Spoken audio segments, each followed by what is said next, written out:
Good afternoon, dear colleagues and friends, or good morning. Let's wait for the rest of the audience before we start. Meanwhile, we would like to invite you to our YouTube channel. Our username is UTIC, and to our website utic.eu. We store there all the previous recordings of the webinars and interviews. And we are starting our online event, and today we are glad to welcome Renato Beninatto, who will tell us about his book, The General Theory of the Translation Company, which has been published recently.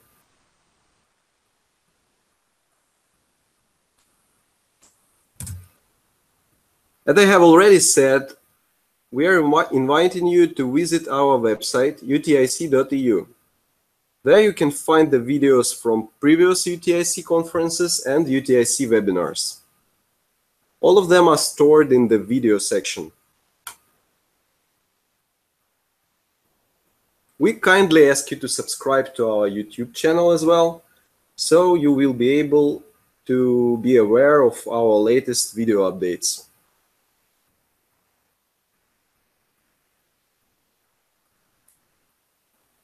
Let me share some information about Renato with you. Renato is the founder of Nimdzi Insights, one of the language industry's leading analysts and consulting firms.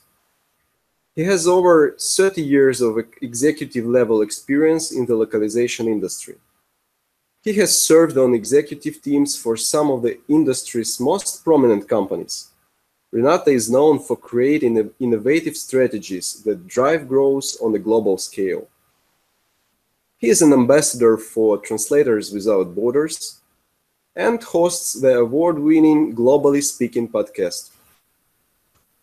As I have already said, he is also a co-author of the book we are going to talk about today, The General Theory of the Translation Company.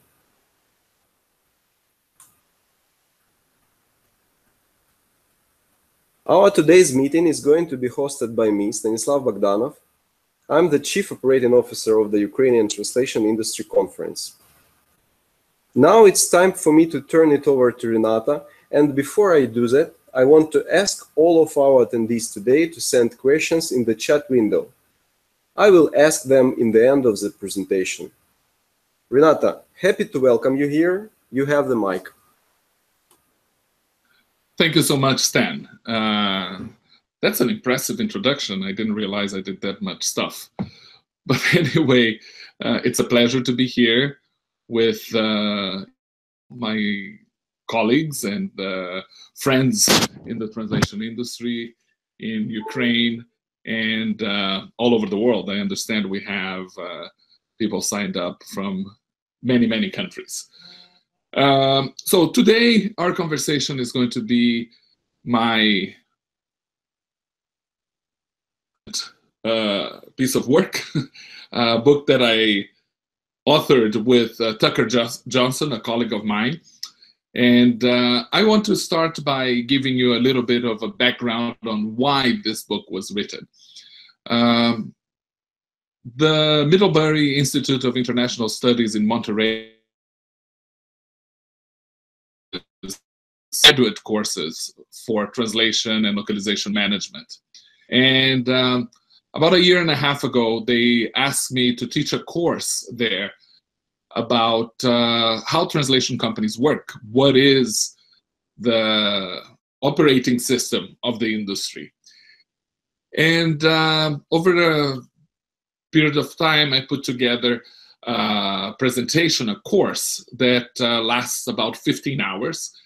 And I delivered it last year in the fall semester for students in the last year of their translation and interpretation and translation and localization management course.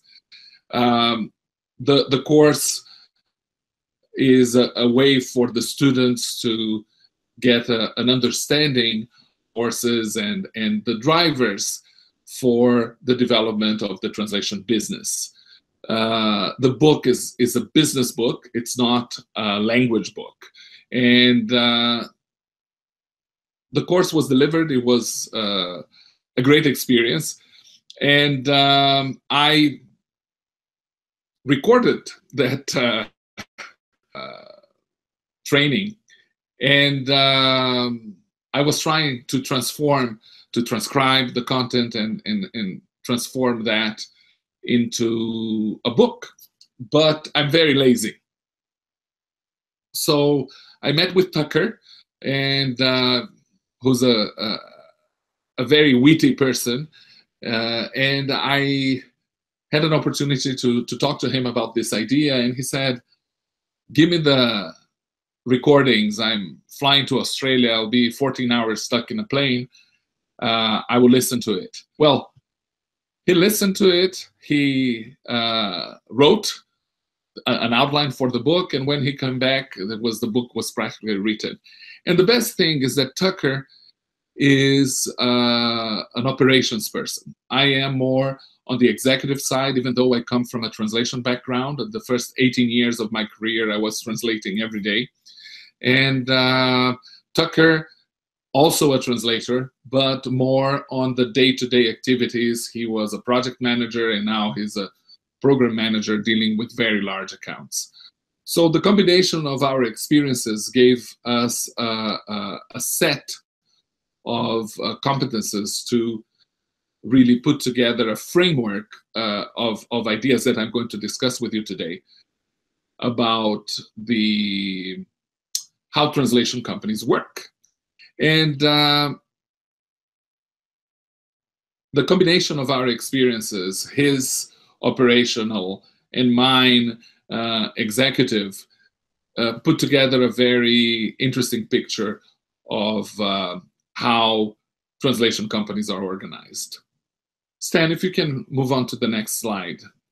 So the book, which is pretty short, it's a book that you can read in maybe 3 to 4 hours, is designed to describe this.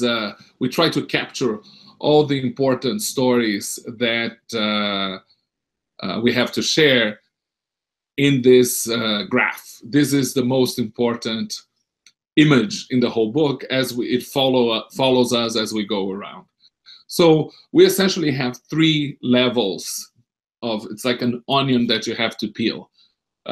You have a market influencers outside this blue in the picture.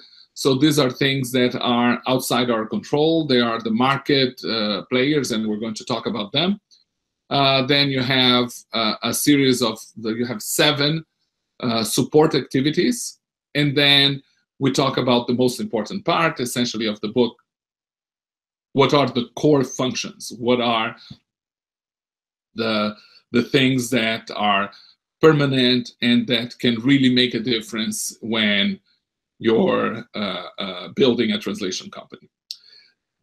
One of the comments that it's important and that I want to make is that we talk very little about translation. You're not going to see a lot of discussions about quality, about respect for the profession. You're not going to see the word translation very much in this book, because we talk in generic terms. This book and the whole framework that we have designed is something that tries to explain how every single type of language service fits into the economy as a whole. We are in a space where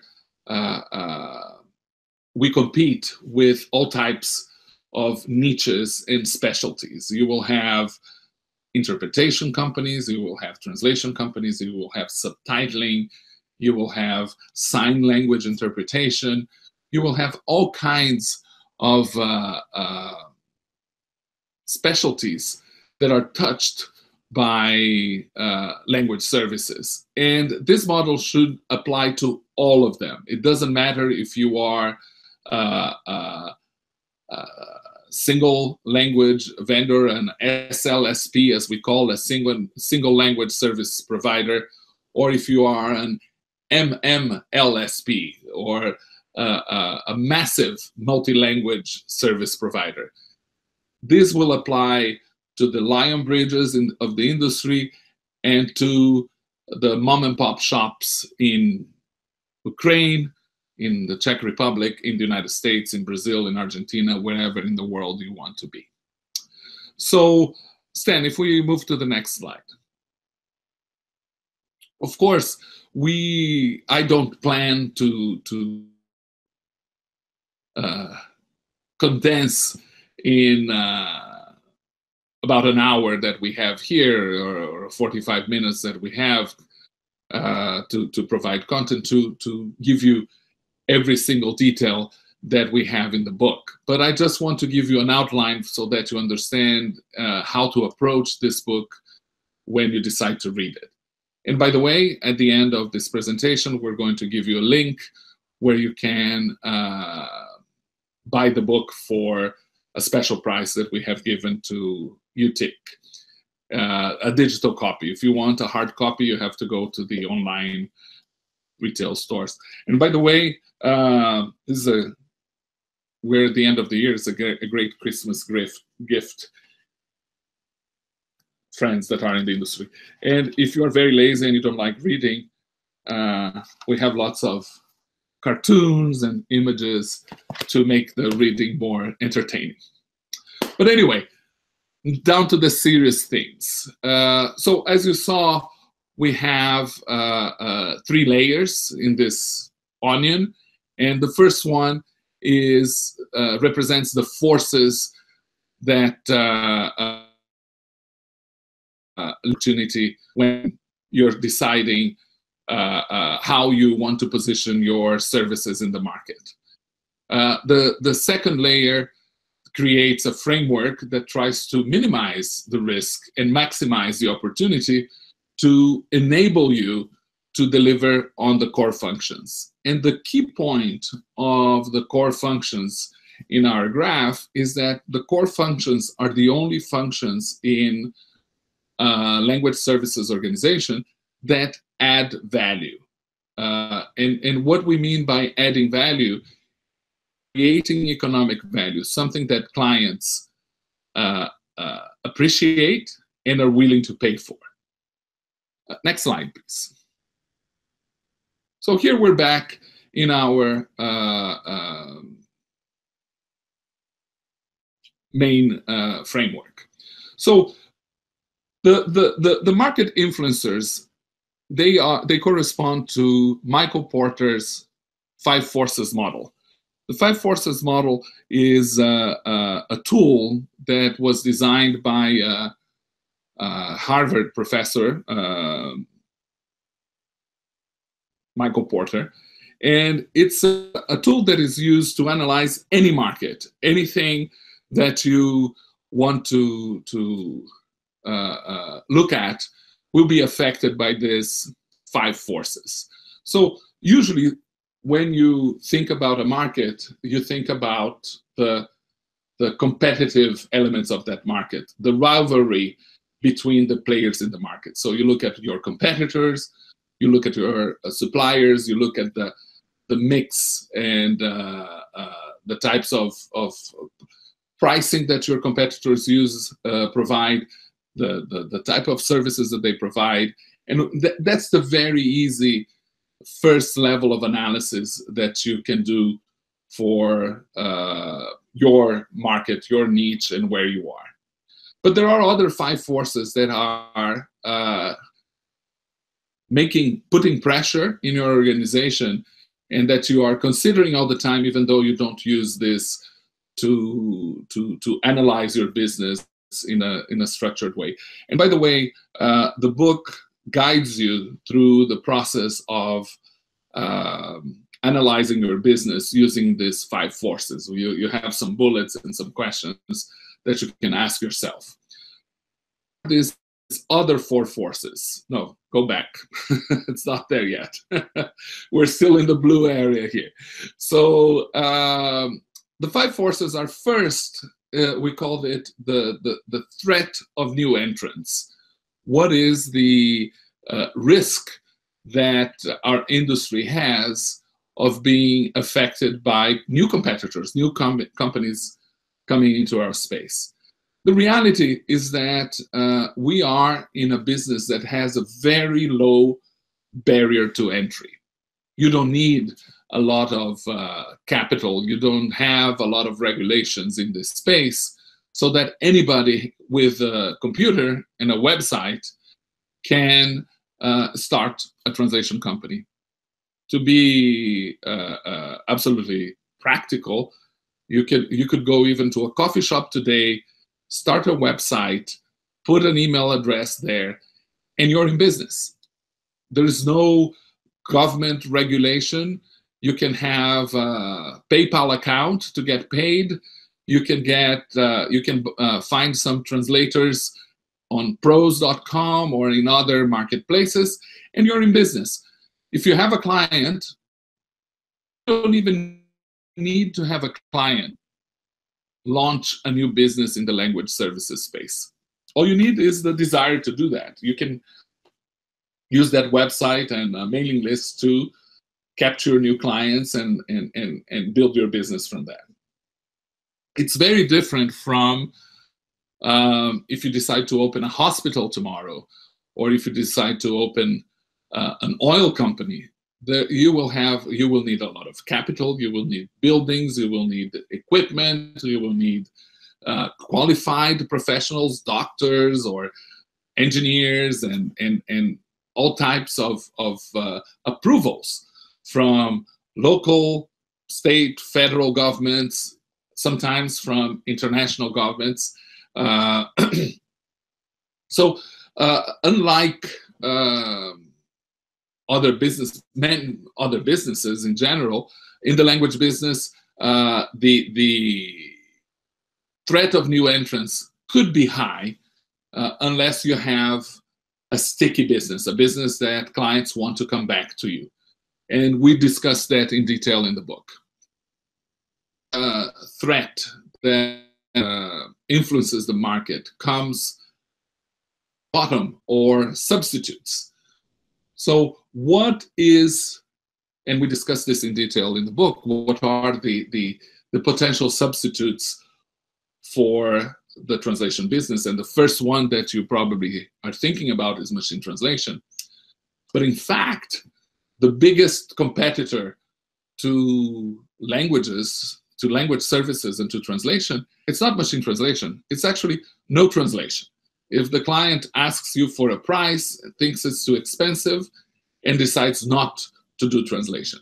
I'm from Brazil, and we have an expression that when you want to say that something is insignificant, you say that it is the fly on the poop of the horse of the bad guy in an old movie. So it's a really, really, really small thing. And that's pretty much the size of the translation market compared to the total amount of content that is generated in the world every day. By some estimates, we do less than 0.001% of all the content that is created to be translated.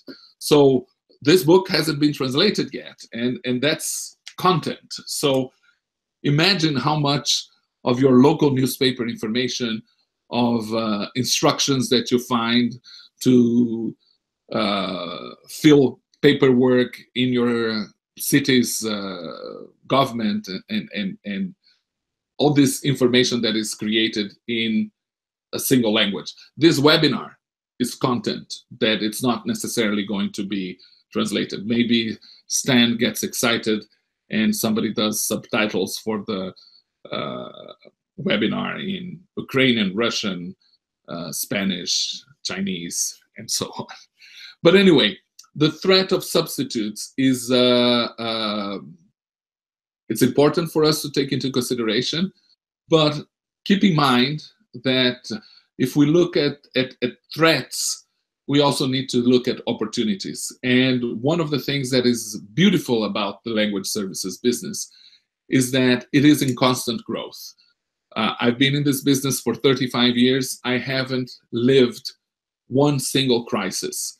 You will have moments of slowdown in certain areas, but if we look at the industry as a whole, it's an industry that is constantly growing. It's growing at the same rate as content is growing, pretty much. So we looked so far at three forces: the rivalry between players in the market, the threat of new entrants, the threat of substitutes. The other two very strong forces that we have in the language business is what we call the bargaining power of suppliers, which comes here from this side in the graph, and the bargaining power of customers. So the translation company is in the middle of, it's an intermediary, so it's in the middle of the relationship between suppliers, single language vendors, DTP artists, voiceover talent, all the suppliers that we have in the language business. And on the other side, you have the customers, who can be other translation companies, final clients, individuals, corporations, governments, etc., etc., etc.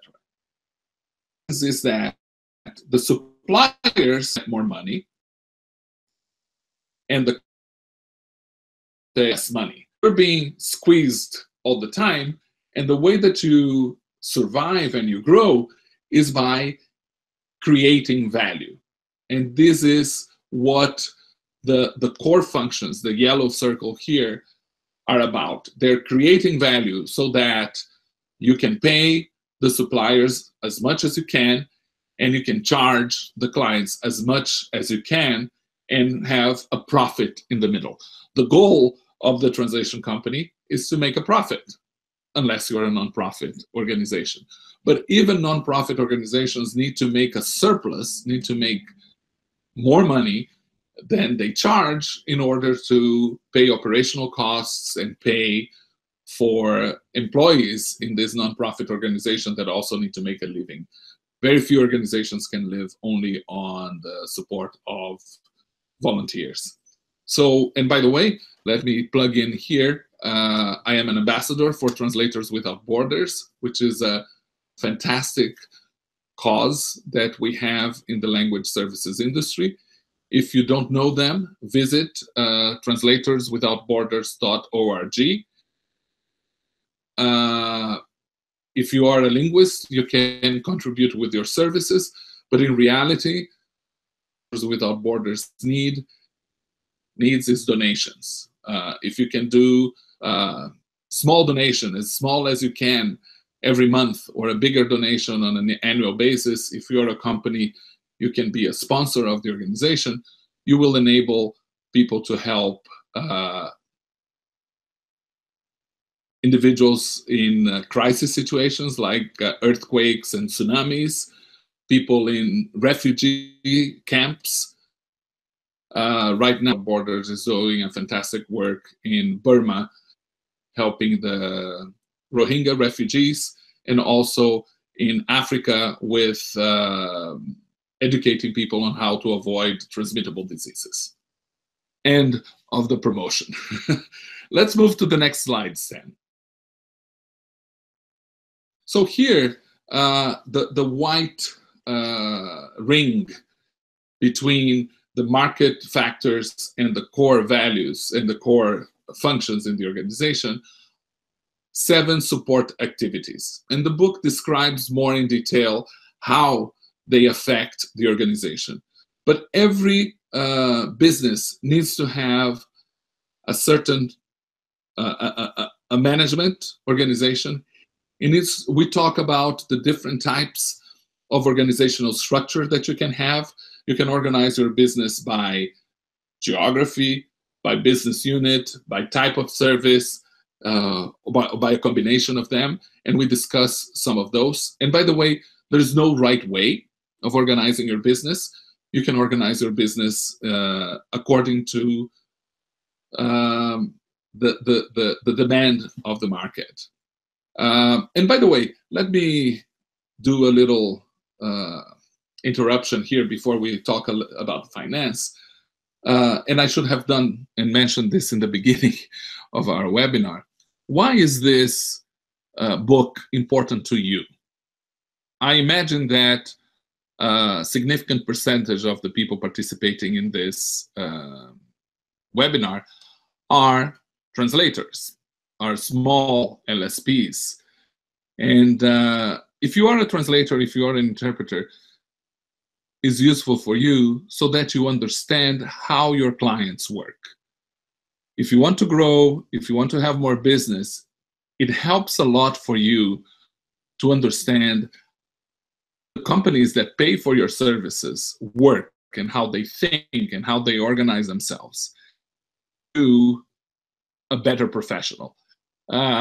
Very often, and I am a translator myself, and I've been in that position, I will hear some of our colleagues start complaining that a translation company charges the client twice as much as they pay the freelancer, and the freelancer feels exploited and it feels that somebody is making a ton of money. If you read this book, you will understand how the pricing of the translation is built and how you can create value for your client if the client is a translation company, and if you are a translation company, how you can create value for your end client. End of the second parenthesis. So let's talk about the third support activity, which is the financial structure. We discuss in detail in the book how you build margins and how margins are the most important performance index in any translation organization. You don't talk so much about profit, but you talk about the margin. And the margin is essentially the difference between the money that you make and the money that you spend. And depending on how you spend that money, this will affect your gross margin or your net margin. And I'm not going to give you a lesson on the financial aspects of defining price and calculating margins, but the book gives you some insight into that. The fourth support activity is the culture of the organization. What are the elements that drive the company? How the management positions the services and the philosophy of the company. Some companies will focus on the quality of the service. Some companies will focus on the quality of the translation. Some companies will focus on low price, and all these, or some companies will focus on providing services for certain types of client. And all these elements and the relationships between the people in the organization, their suppliers and their clients, will determine what type of culture the company has. But one of the things that is very clear is that culture comes from the top. You need to have values and beliefs that come from the top, and they will spread through the organization. The fifth support activity in this framework has to do with where your organization is based and the human resources that you use in your organization. Do you have in-house translators? Do you work with freelance translators? Is your company based in a big city close to the client? Organization based in a low-cost market where you can reduce your overhead. And overhead, for those of you who don't know, are those fixed costs that you have in your organization. Rent, the salary of the CEO, the taxes that you have to pay on the health insurance that you have or the benefits that you offer, the vacation time from the project manager. All of this goes into your overhead calculation. Where you and what type of people you hire in or activities that we want to talk about at some point. The sixth support activity is technology. Technology is not an end activity. It changes, and the role of technology, the productivity, yours. See us discuss translation memory, machine translation, and things like that. We might mention that in the book, but we're talking about the role of technology in the organization, the role of technology in the infrastructure and how you become more productive, right? And technology doesn't include only language technology.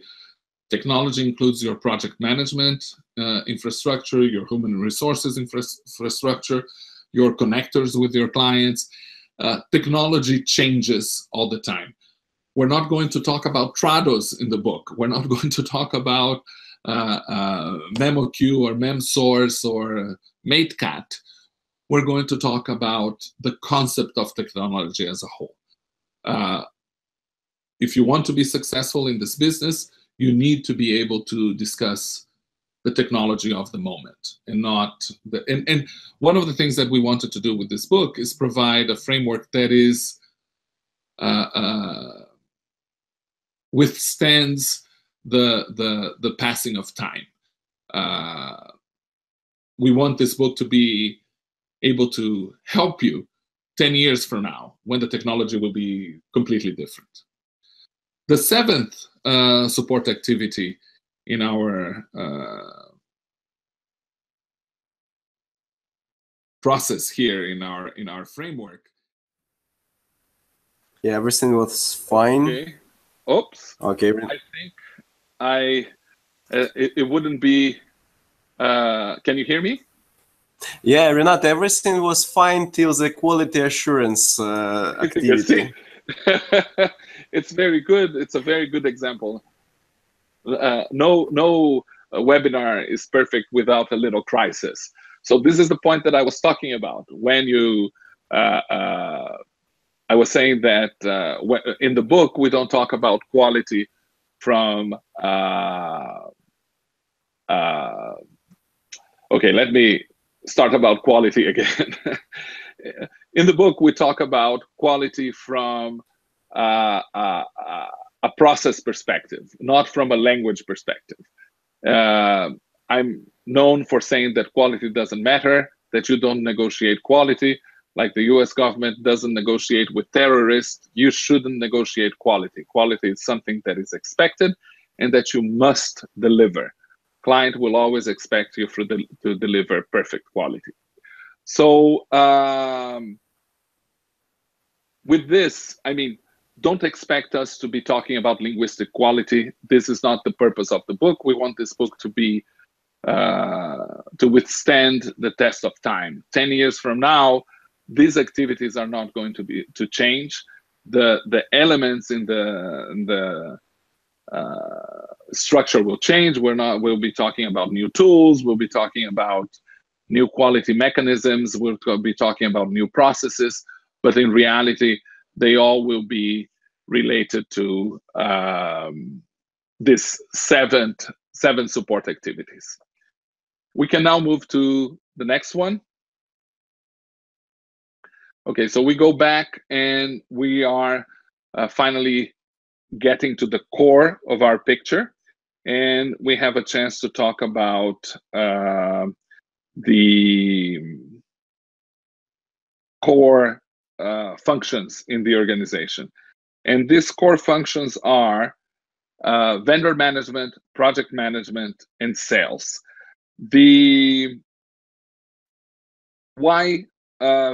Let's start with vendor management.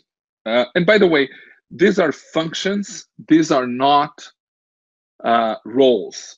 So you can have one person in your company be a project manager, a salesperson, and a vendor manager if you are a one-person company.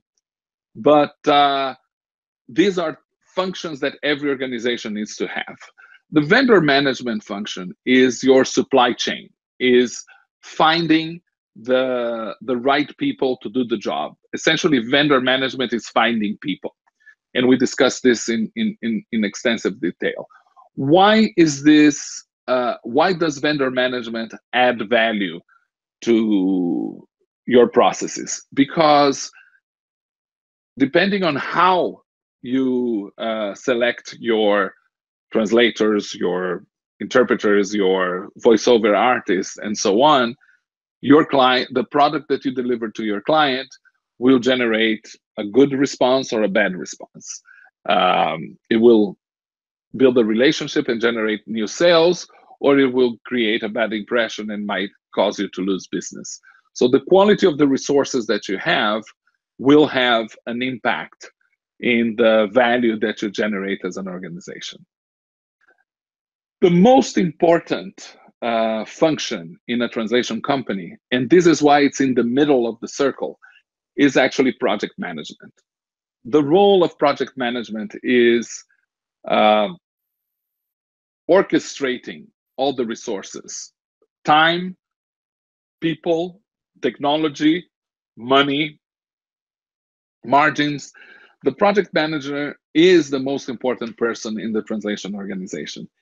In reality, if we look at what translation companies do, they, in reality, provide project management services. It's not translation services. One of the concepts in economics is that when you're talking about outsourcing, is that you cannot outsource a core activity of your business.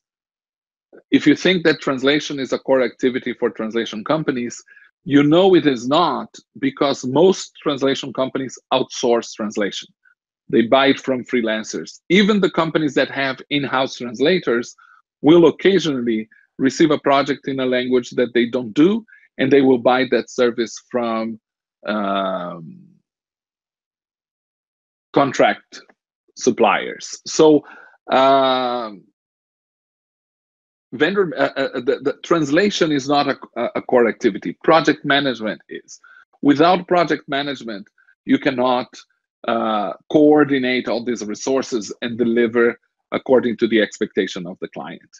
So we spend a lot of time, and this is one of the most important contributions of my co-author, Tucker Johnson, and you can follow him on Twitter. I love his Twitter handle. It's @FatMotherTucker. Fat Mother Tucker. Pay attention. It's Tucker. Anyway, so he describes a lot about his own experience in this role and how important it is as a core function for the whole framework that we have designed. The final part, and the final core activity, is sales. Some people think it's controversial to think that sales creates value for the client. Our contention is that without sales, there's no business, and that a good sales organization will actually work with the client for providing the right service for their needs. A good sales organization is an organization that focuses on understanding the client problems and the client expectations. By understanding their problems and expectations, you can design the best solution for them. There are several studies, and Nimdzi has some of these studies. Nimdzi is my company. That for clients, if you ask a translator, and if I were able to ask you to raise your hands here, and I asked you, what are the most important things for clients? They're going to tell you that you, translators and translation companies, will say that clients care about price and quality.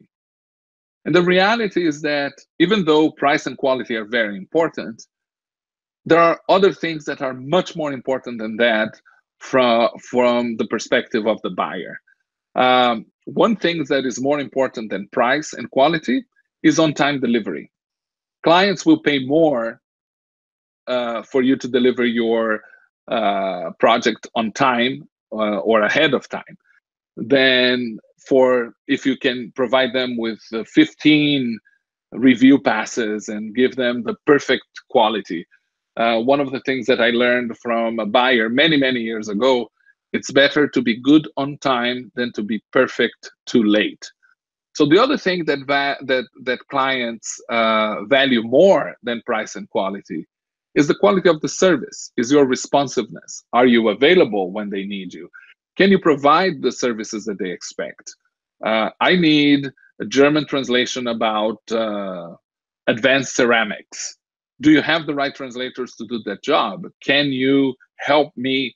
Can you satisfy my needs? So the first thing that clients want is to make sure that you are the right person to do their job. The second thing that they want is they want to know that you're going to deliver to them on time. The third thing that they want you to be responsive, have a good customer service. If mistakes happen, it's not delivering a perfect job is not as important as being able to correct mistakes if the client finds them, or if they have changes and you need to be responsive to do those changes. So clients will value these things more than price and quality, because nobody's able to deliver perfect quality anyway. And the role of sales in this picture is to deliver this message to the client and position you, the language professional, the translation company, as the expert in the industry, and not as this subservient person that lowers the head and says, yes, sir, I'll do everything that you want me to do.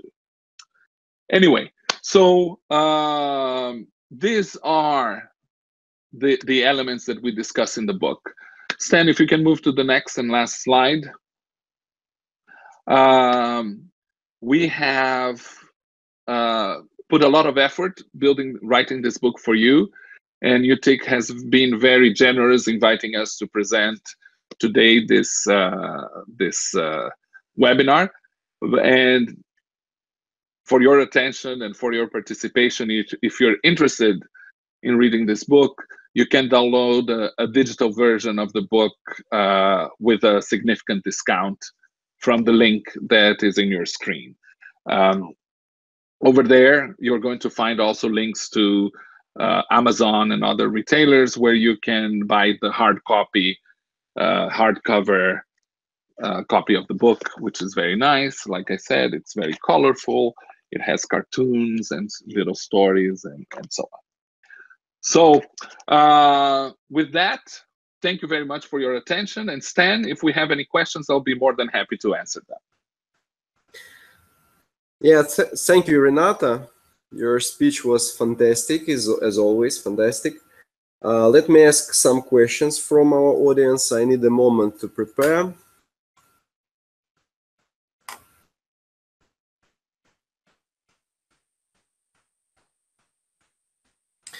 The first question, I believe you have already answered, but I ask it anyway. I'm sorry if I spell the name of the attendee not correct. I'm sorry if I fail, but I'll try. Dolores de Castro, she is asking, is there a Spanish version of the book? Well, not yet. I know that there are efforts to translate it into Chinese and Portuguese, but not yet. Maybe, Dolores, you would be interested in translating it. Who knows? Mm-hmm. The second question from a language expert from Ukraine. I don't see the name actually, but it's a company profile. You wrote about competitive strategy in your book. You described it. And according to the competitive strategy, LSPs should not consider each other as competitors, but should make a brand. For example, you wrote about translated in Argentina. Mm-hmm. Should it also create the situation when MLSPs under different brands start tough competition rather than productive cooperation? You know, the market is very, very expensive and expansive, not expensive. It's big, right? And it's expanding and it's growing. I sometimes organize events, training events, and I go to conferences where I will have 20 people in the room and from different places, different focuses. And not once have I found two companies that are direct competitors. Of course, and I can talk about, I'll be more objective in giving examples. As you know, I was an executive at Moravia, and one of the things that we realized at Moravia is that whenever we were competing in the very large accounts, we only had 4 competitors. We competed with Lionbridge, We Localize, and STL. There would be other players that would appear occasionally, but in every account, every major account that we went, we had this 4 companies that were always the top players in those places.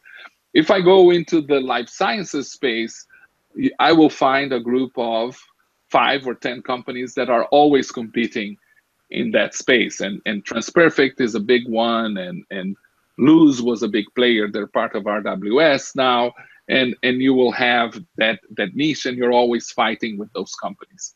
But in my experience, very few companies specialize in only one market. When you look at the market as a whole, it's very diversified, it's very fragmented. But when you go into separate niches, you will definitely have some close competition between a couple of companies there. So there are many comments that I could make here. First of all, strive to differentiate on your service. Don't focus too much on quality. The quality discussions is the kind of, if I can give you a tip, when your client wants to talk about quality, the only question that you have to ask is, how do you want to measure it? And let the client tell you what is important for them in terms of quality. At the end of the day, the client expects you to deliver high quality, and there's no discussion that you can have. You can provide ISO certification, but your competitor can do the same thing. You can provide a process map. Your competitor can do the same. But what is important to your client? How do they measure your best quality? And that's how you can definitely differentiate, is by being responsive to their expectations. Mm-hmm. I hope I answered. Next one. Thank you so much, Renato. The next question from Irina. Irina is our colleague from Intex Translation Company. Mm-hmm. As for process automation, you wrote in the book that it is unlikely that process automation can replace project management. Mm-hmm. What about the AI? Could it be taught to create complex visions and strategies? What about that? Absolutely. AI and machine learning are the big topics in the industry today. But in my experience, and when we talk about technology, that's what we're talking about, is you automate one process and that automatically creates another process. And as the time advances and that automated process establishes itself and it's part of your operations, new opportunities to optimize will appear. Because you don't know what that process is going to really, how it's going to contribute to your productivity and your efficiencies and so on. Let me give you a practical example. So there is a company in Italy called Translated.net, and there are other companies that have done similar things. I'm just giving one that I know well. They have automated, essentially, used machine learning to educate the computer to select the best translators for whatever project they receive. And their algorithm, which was developed based on machine learning, when they tested it with comparing it, how fast and how efficient the machine system is in choosing the right translator to do the job, the machine is much better than the human. As computers are much better than X-ray technicians in identifying tumors in X-rays, for example. So that's a given. That's not a problem. However, a machine can process, I don't know, thousands of transactions in one day, and maybe a human would be able to do hundreds or dozens of them in a given period of time. But the problem is that there are always exceptions. So the role of the project manager in a technology-driven environment has changed significantly in the last 10 years from being a process-driven role where you have to repeat steps all the time manually, pick up the phone and call and see if the translator is available or not, etc. A lot of that repetitive and non-productive stuff has been automated, but you still need a human to manage the exceptions when things go wrong. Okay, you found the top 3 translators in the world to translate this medical device manual from, I don't know, Japanese to Croatian. They're not available. It's a holiday in Croatia, and you can't find any of them. The machine is not going to solve that problem for you. You need human creativity. You need other ideas to deal with the client expectation and to find the resources to do that project for you. Maybe you're going to find a Japanese to Croatian translator who lives in Uganda or in Zanzibar, and they're not on vacation that day and they can do the translation for you. This is where technology is going to, artificial intelligence and machine learning are definitely going to, in fact, affect the project management role, but they're not going to replace it completely. They're going to increase the productivity of the individuals in these processes. Thank you. Thank you so much. Do we have time for one more, or are we done? No, I think we have time. Do you have time? I'm free. I have time. Okay, great. A question from Alexander Bondarenko, who represents Translatel company from Ukraine. Renato, you said you wrote the book for a university course. What would you recommend to the future of our industry, to students who will be reading your book? Okay, understand as a student, and this is for any professional, but especially for the students that are coming to this place, is that if you're going to be a professional, you need to act as a professional. And a professional will understand the environment where he works. The reason why I was asked to teach this course is that frequently students will invest a lot of their time, and if it is in a country like the United States, a lot of their money to become translators, and then they end up in a market that is paying very little money for their services. And they become disappointed and they go into other industries. Why? Because they don't understand the market where they work, and they learn how to sell translations from other translators that also don't understand business. This was my reality when I started in the translation business. There was no information. We believe that, and we discuss this in the book, that there is a mismatch of information. And the more information people have about the industry, the more they understand how it works, the more value they can create. I'll give you a very short story to illustrate what I'm saying.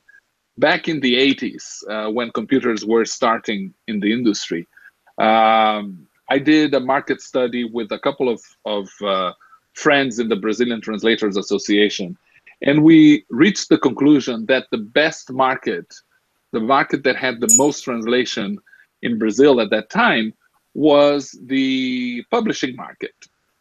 Books. If you go to a Brazilian bookstore, 2/3 of the books in the shelves are translated from other languages. How could we get and make money in that business? The literary translation and the technical book translation is well known for being a market that pays very little. So at that time, we studied the publishing process, which has changed significantly today. But at that time, the publisher would ask a translator to do the translation. We would type it in a piece of paper. That went to a reviewer who would use a red pen to make the corrections. Then it was typed again by another person. And then it went on for desktop publishing, which was, it had another name. I don't remember now. It wasn't desktop publishing, typesetting. It went to typesetting, and then there was another review to catch errors. And then there was a layout that was done, and the book was, you would take a film of that layout, and then that film was printed into an offset plate that would generate the printing. We looked at that whole process, and we identified that there were 6 steps that happened after the translator finished the translation until it was printed. So by understanding the process, we approached the publishers in the Brazilian market at the time, and we said, how valuable and how much would you pay if instead of delivering you a piece of paper with a typewritten translation, we deliver you the film, the final product. We do the translation, we do the proofreading, we do the typesetting, we do the layout, we deliver you the film. All you have to do is print. And we were able to do that because of computers. We started translating and typesetting at the same time. So we condensed the production time. So it's very interesting that we're here talking with the Ukrainian translation industry conference, is that the first book, the first time that we applied that process was after the Chernobyl accident. There was something that was new at the time. It was called an Instabook. So The Guardian in the United States published a book written by physicists, nuclear scientists, environmental people. They published like a 200-page book a week after the Chernobyl accident. A publisher in Brazil called us and said, how fast can you do this book? And we did the book in 2 weeks. We translated the book, we did the typesetting, we delivered the film. And the client published the book. It was in the bookstores 1 month after, or a month and a half after the Chernobyl accident. And we made a lot more money. We made like 5 times more money than we would by doing the translation only. What this story illustrates is that by understanding the process of your client, and if you are a freelance translator, your client is a translation company, you can create more value and you can deliver a better service to them. I hope I covered your question. Yeah, you covered, but Alexander has one more question. You spoke, by the way, you spoke about Ukraine right now, and what special, I don't know how to put it exactly, what special activities for Eastern Europe, namely Ukraine and Russia, what recommendations of yours that you put in the book should be taken carefully with precautions here in Eastern Europe? If you're taking too many precautions, you're missing opportunities. my recommendation is take risks, especially if you're young, if you're a student. Be creative, take risks, make mistakes, fail. It's by failing that you're going to learn. I've been failing for 35 years, and I fail again, and I fail again, and each time I fail better. So I don't think that there is any reason why. And again, I'm a Brazilian. I understand. We are people in peripheral markets. We're not in Western Europe. We're not in Japan. We're not in North America. And our idea is that it's hard and it's difficult to penetrate and to succeed in these markets. I will tell you, I worked for Moravia, a fantastic company that was founded in Brno in the Czech Republic. Most of the people in the world cannot point to Brno on a map. And yet, it's one of the biggest translation companies in the world. If a Czech company can do it, if a Brazilian company can do it, a Ukrainian company can do it, a Russian company can do it too. But the key, the only secret to success is understanding the needs of your clients and building a business around that. If I can give you advice, is don't talk about you, talk about the needs of your clients.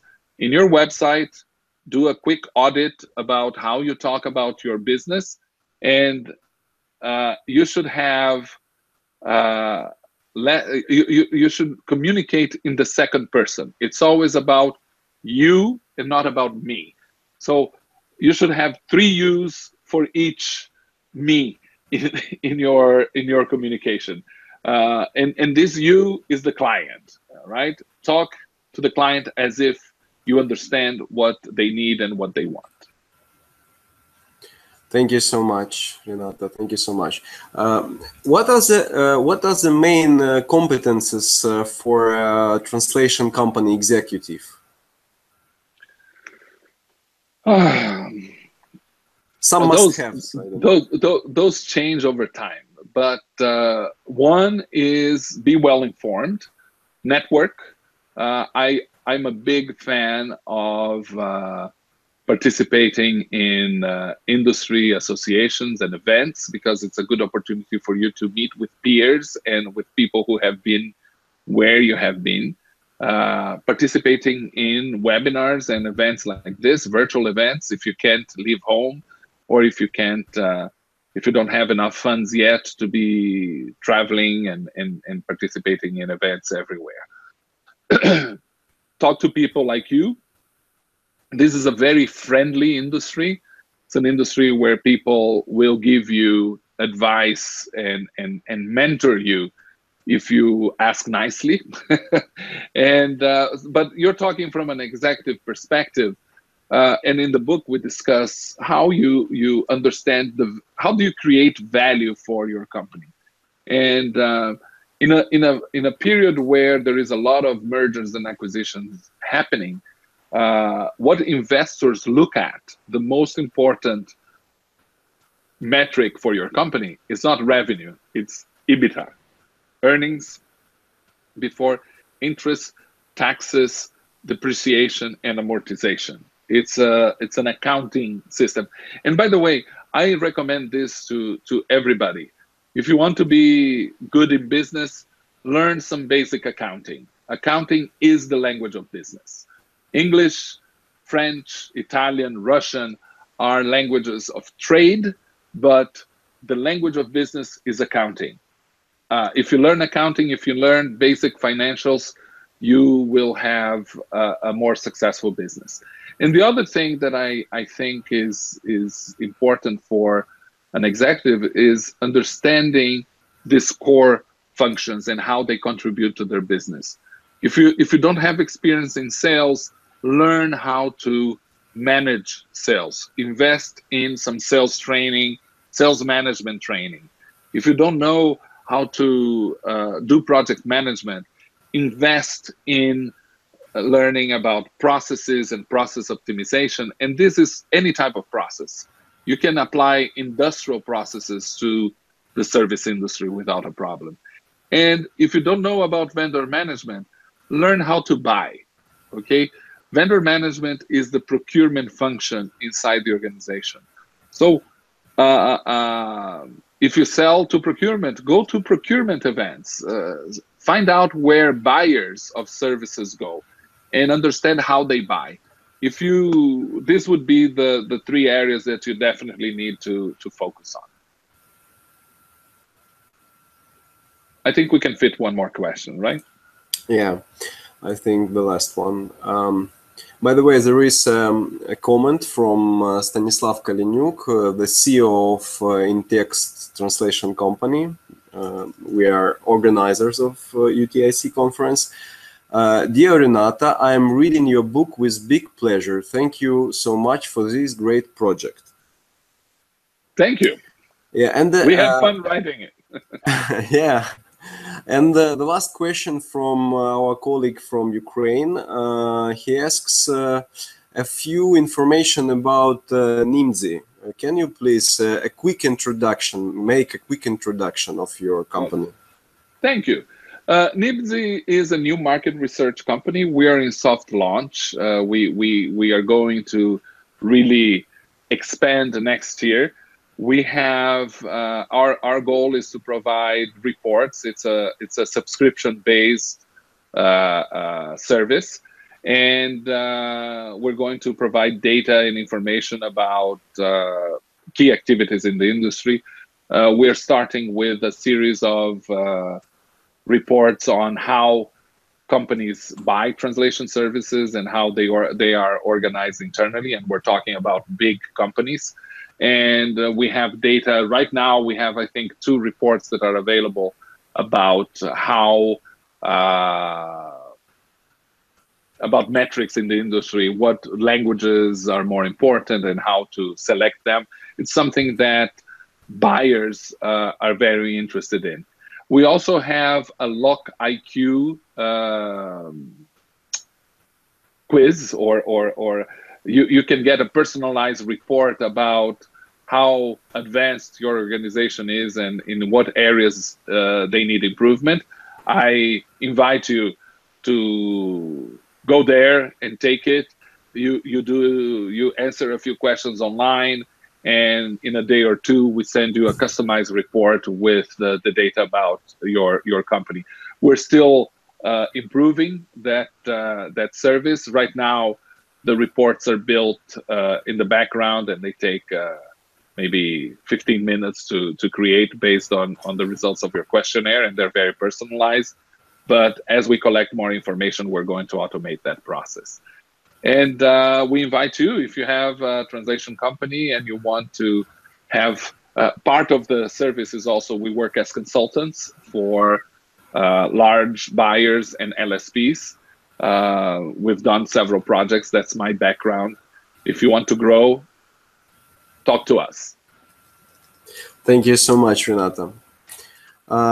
Thank you so much for answering the questions. Before I share a few announcements of the UTIC, I'd like to welcome everybody to ask more questions in the comments. We'll ask Renato and he will answer them later. Or just share your thoughts and experience in the comments on YouTube or Facebook. By the way, Renato, I can see that Dolores answered that she is interested in translating your book into Spanish. So we'll pass her email to you, and I think that you will be able to chat personally. Very good. Thank you. Now I'll show again the slide with the link to where every participant of this webinar can buy the book. And Renata kindly offered a reduced price. So if you follow this link, you can buy the book. To stay in touch with us, with the UTIC, please be invited to Ukrainian Translation Industry Conference page on Facebook and to our social pages, other pages. Please find the links in the descriptions of every video on our YouTube channel. I'll show it like you see an example on the screens right now. Oh, I see me in the picture there. Yeah. That's when you had the first Ukrainian translation industry conference. That was on a nice boat on the river there. Yeah, 2013 in Kiev. So we will be happy to meet you here again in Ukraine. We'll be holding an offline UTIC in 2019, and you will be one of the first invited. Thank you so much. I'll be happy to come.